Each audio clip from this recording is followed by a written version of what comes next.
Hey everyone, welcome back to my channel. My name is Jo, and on this video I'm going to talk about depression and how I have been little by little overcoming the helplessness feeling of depression. So my depression started when I was 8 years old. At that time I was going through a lot of changes. I was excited at first because I thought, hey, I'm gonna live with both my parents and my sibling. We have been separated for some time. I was living with my mom in Dominican Republic, and my sister was living with my dad in the U.S. So when we were connected, as a child, I was excited. Who would not want to be excited to live with both their parents and their sibling? However, when I actually came and started living with them, the reality was completely different than what I had imagined it to be. So that really changed my life, and it really impacted me in a lot of negative ways. But obviously, after having done a lot of work on myself, I have learned many lessons from it, and I'm not bitter, nor am I depressed today. But I just want to talk about it because oftentimes we make jokes about mental illness and we think that people are just being dramatic and seeking attention. When people talk about wanting to commit suicide, when people talk about not feeling well and things like that. And sometimes people do things to self-sabotage because of the depression.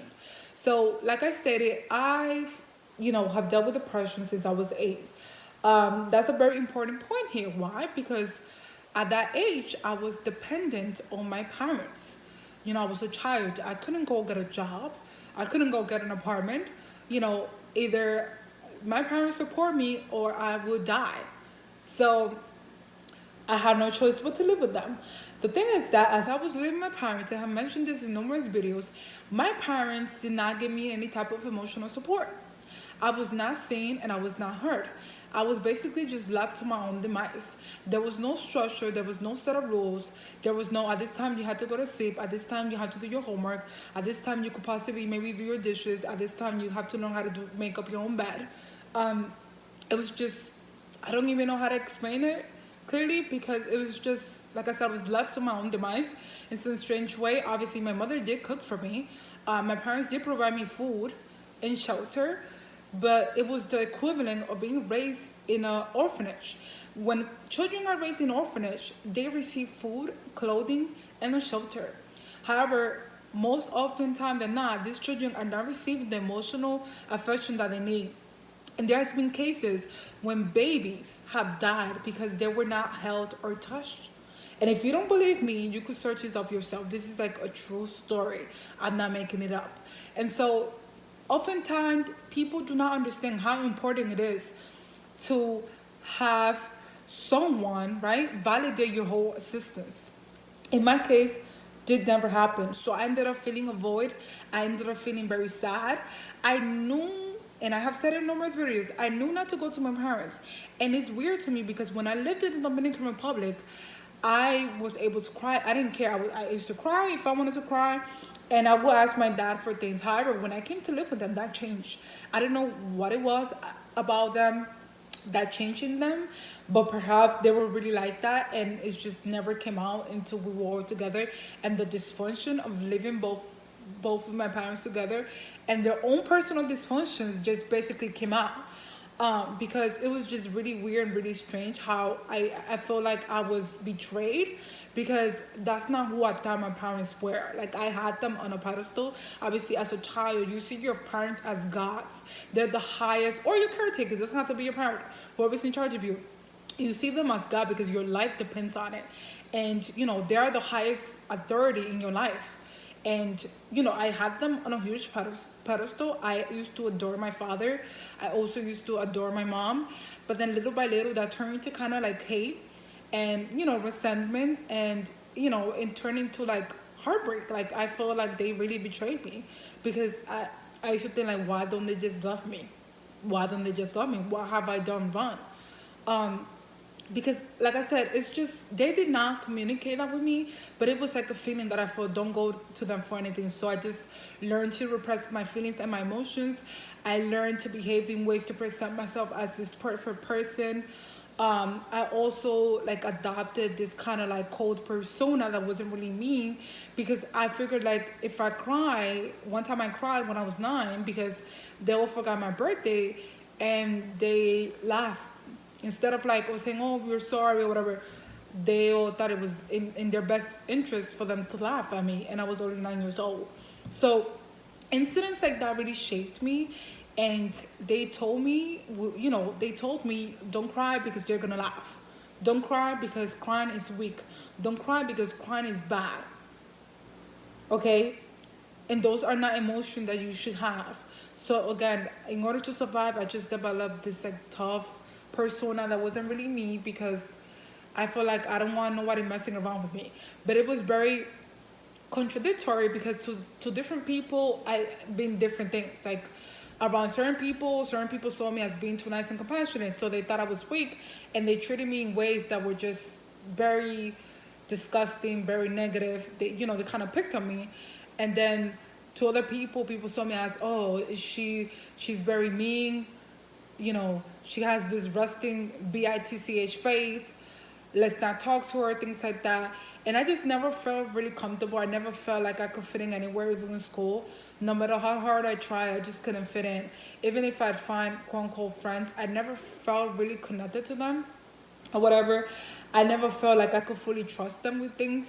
I didn't all easily, like when I was like younger, I didn't really tell a lot of my friends the issues that I had going on, because oftentimes what happens is when you tell people these issues, they want to minimize it and they don't see it as a big deal. They see it as like normal, and they don't fully understand if they're not going through it, and even if they might be going through it themselves, they think it's just part of the culture, and oh, it's just your parents, or they think things are going to change or whatever, and they don't really see issue. Obviously, if you're talking from kids to kids, it's gonna be hard for both children to distinguish, like, hey, there's a problem, here's the name to the problem, your parents are narcissistic or you're dysfunctional.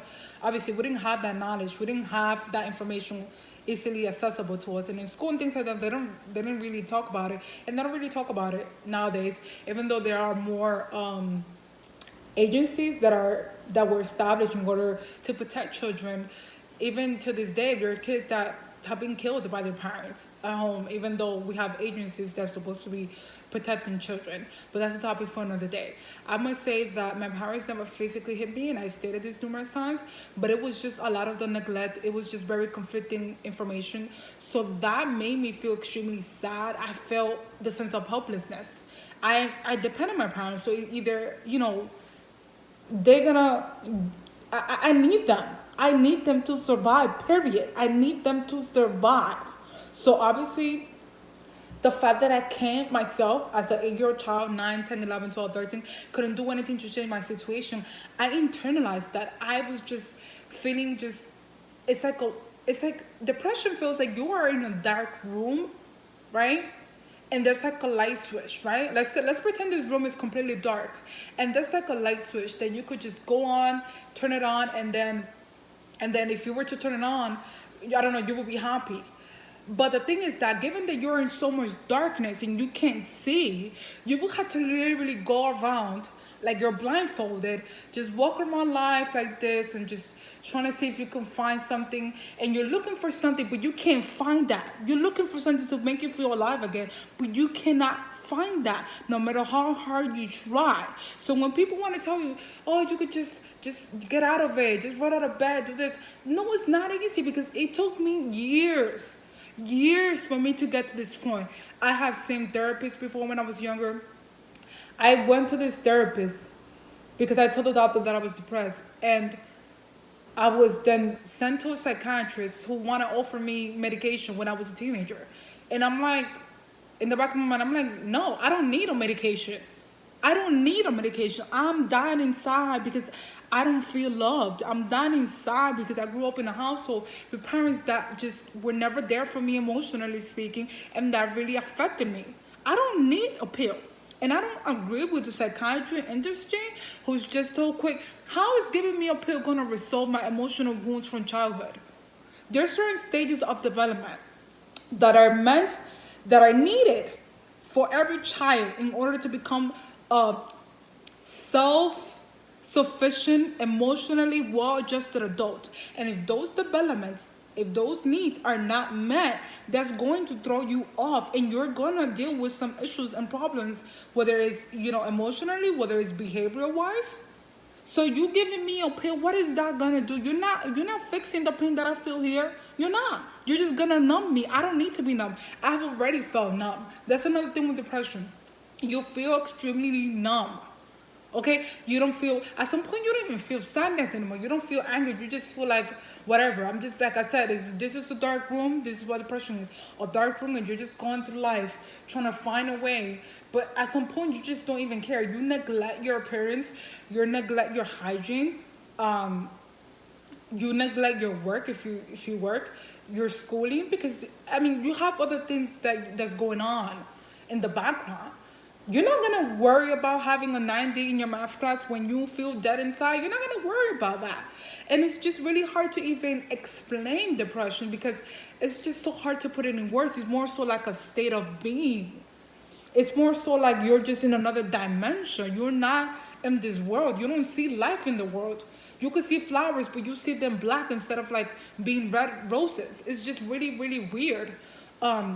Let me tell you, it's not a good feeling. Feeling helpless, like you cannot change your situation, like you're weak, like you're too stupid, like you're too unlovable, like you're not worthy of having love and respect because you were set up to feel this way. You were not in an environment that was rich and healthy, in an environment that will basically that will promote happiness, that will promote positivity, that will promote being emotionally healthy. This is an environment that lacked all of that lacked love, that lacked happiness. And depression is just honestly, it's just a horrible feeling. I will not wish depression on my worst enemy. And it doesn't matter how you look like, it doesn't matter if you live in a nice household. If you're missing that emotional connection to your parents, if you live in a home in which you cannot be yourself, you cannot speak the way that you want to speak without people mocking you, that is definitely going to affect you. You're going to internalize that. You're going to hate yourself. You're going to truly hate yourself. I'm trying to find all the words to how I can describe depression, but it's just not a good feeling. You feel like you're sinking, even if you know how to swim. You feel like even if you know how to swim, oh no, I can't do it. You just, like I said, the word helplessness is the perfect word, to describe depression. It just feels really bad. And I dealt with this for years. Like I hated my life. I hated going outside. I didn't find enjoying a lot of things anymore. I just didn't give a damn. I just didn't care. Because I feel like, well, what's the point of caring? I can't change something. I feel like all my life, all I was going to get was depression and sadness and just setbacks and people trying to use me for things or people misjudging me or things like that. That's what I felt like when I was in that state of depression. No matter what I did, I just didn't feel happy.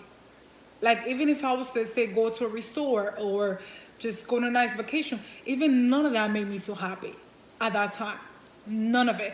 I would put a face in front of the public because obviously I didn't want to tell people, hey, I'm depressed. Because people are going to look at me like, especially the environment that I grew up in, being depressed was like, oh my God. And when my mother found out that I had told the doctor that I was depressed, she looked at me, she was like, why are you depressed? You have no reason to be depressed.